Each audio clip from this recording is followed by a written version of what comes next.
Mga ka-journey, dito tayo ngayon sa Old City at subukan natin na kumuha ng video dito sa gabi.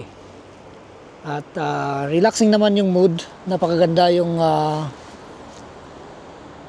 view. Mga lights ang nakikita natin. So yun yung Tower of David. Yan, doon. Yan, Tower of David. Isa yung museum sa loob. Napakaganda sa loob niyan. Pero hindi pa natin nabibidyoan. Pero nakapasok na tayo dyan. Yan, ganito yung itsura ng Old City Walls paggabi. Nice, magandang mag chill dito. Ayos lang tumambay. Manood tayo ng mga taong dumadaan. Yan, so tingnan natin sa banda doon.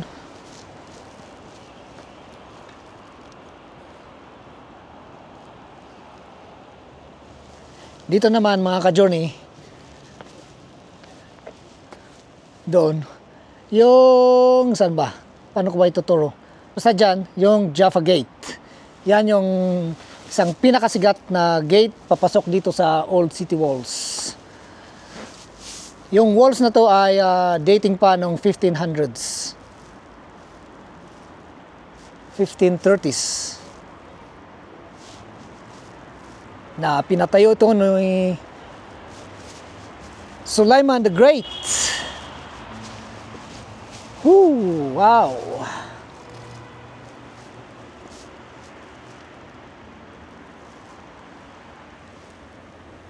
Subukan naman natin mag-video sa gabi. Lumabas lang tayo para tignan natin ang itsura ng Old City pag walang sun.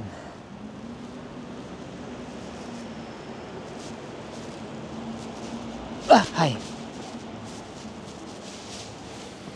Mga punong kahoy na walang leaves.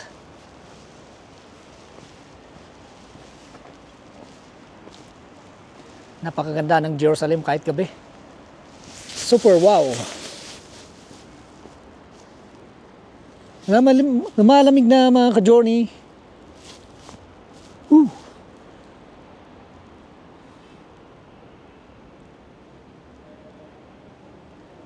Kita dito yung ating workplace.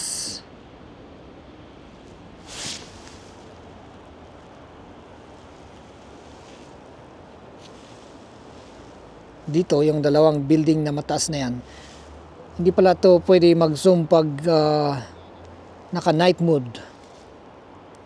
So yan yung kabuuan ng walls. Ito ay 4-kilometer wall. More than 4-kilometer walls. Sa loob niyan ay Old City ng Jerusalem. At sa labas naman, makikita natin dito sa outside the walls ay New City ng Jerusalem. Yan ang New City. So lumapit tayo ng konti para makita nyo ng todo.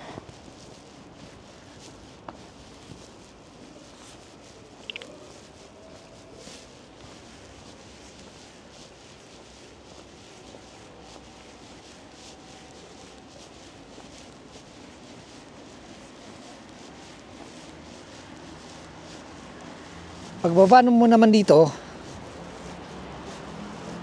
ito ay isang open na mall. Tinatawag nilang Manila Mall. Manila Mall. Parang Manila, no? Yan. Tapos, pasok ka dyan.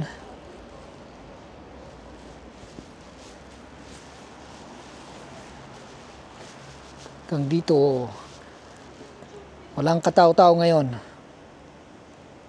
Ganito pag Shabbat dito sa Shabbat pa lang ngayon kaya walang katao-tao at close lahat yung mga shops. Ganito pag Shabbat dito. Close ang mga shops, tahimik, kukunti lang yung sasakyan sa lansangan.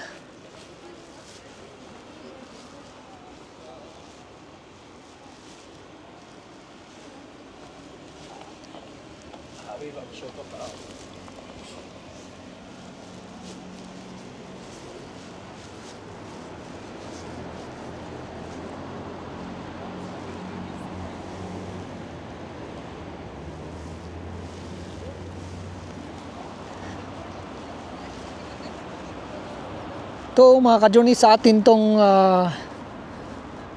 square.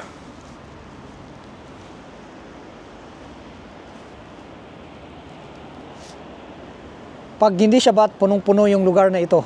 Bukas, pag ganitong oras bukas ng ganitong oras, full pack.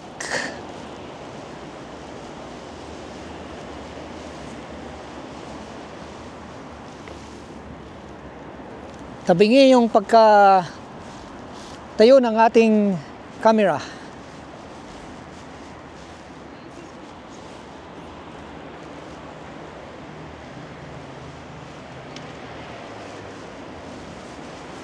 Yung loob nito, walls na ito, madaming makikita dyan na biblical sites.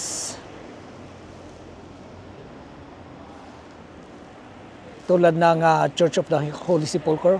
Doon daw sa loob ng church, may 3 site doon. Doon pinako si Jesus, 2 site pala. At doon din siya nilibing. Makikita doon yung tomb niya. At ano pa ba? Sa loob din yan, meron yung Temple Mount, kung saan nakatayo yung Dome of the Rock ngayon, yung parang ginto. Ay, yung ginto pala, hindi parang yung ginto na sinasabi ko palagi. Yun yung Temple Mount, kung saan daw almost sacrifice ni Abraham, yung anak niyang si Isaac. Pero hindi pala natuloy kasi test lang ni God yun sa kanya, sa kanyang faith. At makikita din doon yung sa Temple Mount din, sa baba niyan, yung Western Wall, na yun lang ang wall na natitira nung sinakop ng mga Romans ang Jerusalem at sinira nila yung buong Jerusalem at may sinira nila yung Second Temple at yun lang ang natira. Sa time pa ni Jesus yung Second Temple na yun, doon niya pinagtataboy yung mga nagbibenta ng kung ano-ano. Yan. Ano pa bang makikita dyan sa loob ng Old City Wall? Meron din dyan yung handprint ni Jesus Christ sa isang Station of the Cross. At dyan din makikita yung madadaanan yung Stations of the Cross sa loob ng Old City Walls. Oh, Jerusalem, Jerusalem, you are beautiful. Karamihan sa sasakyan na to, magamit ng sasakyan ay mga hindi Hudyo. Kasi bawal sa mga Hudyo ang mag-drive ngayon. Bawal ang mga cellphone. Bawal lahat. Mga electric devices. Maglakad-lakad lang sila. Yan. So, pasok lang tayo dito sa loob ng wall, pero hindi tayo papasok sa loob.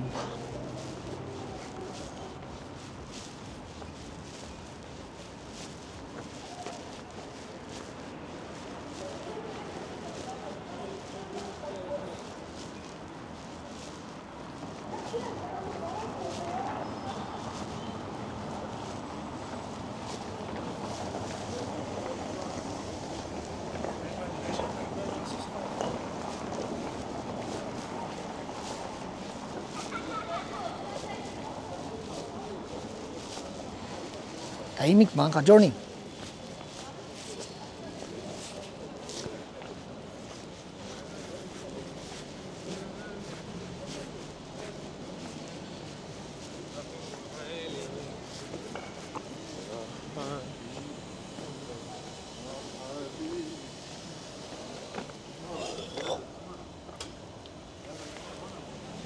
Yan mga ka-journey, so dito natin i-end yung ating video. Napaka-tahimik yung lugar po, konti lang yung naglalakad. Mga Hudyo karamihan yung naglalakad, yung mga naka-uniform ng black. So see you again next time mga ka-journey. Bye bye!